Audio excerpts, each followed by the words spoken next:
I want to build for you, Madonna, my mistress, an underground altar in the depths of my grief, and carve out in the darkest corner of my heart,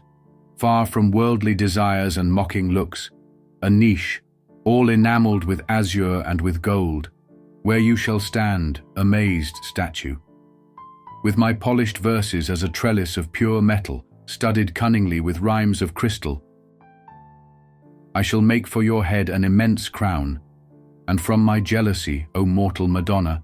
I shall know how to cut a cloak in a fashion, barbaric, heavy and stiff, lined with suspicion, which like a sentry box will enclose your charms, embroidered not with pearls,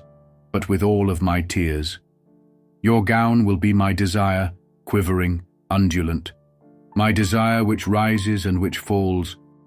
balances on the crests, reposes in the troughs, and clothes with a kiss your white and rose body. Of my self-respect, I shall make you slippers of satin which, humbled by your divine feet, will imprison them in a gentle embrace and assume their form like a faithful mold.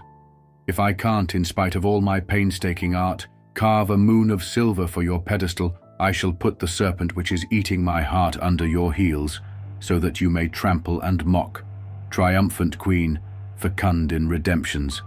that monster all swollen with hatred and spittle. You will see my thoughts like candles in rows before the flower-decked altar of the Queen of Virgins, starring with their reflections the azure ceiling and watching you always with eyes of fire. And since my whole being admires and loves you, all will become storax, benzoin, frankincense, myrrh, and ceaselessly toward you, white, snowy pinnacle, my turbulent spirit will rise like a vapor,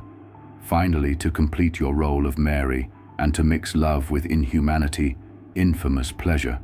Of the 7 deadly sins, I, torturer full of remorse, shall make 7 well-sharpened daggers, and, like a callous juggler, taking your deepest love for a target, I shall plant them all in your panting heart, in your sobbing heart, in your bleeding heart.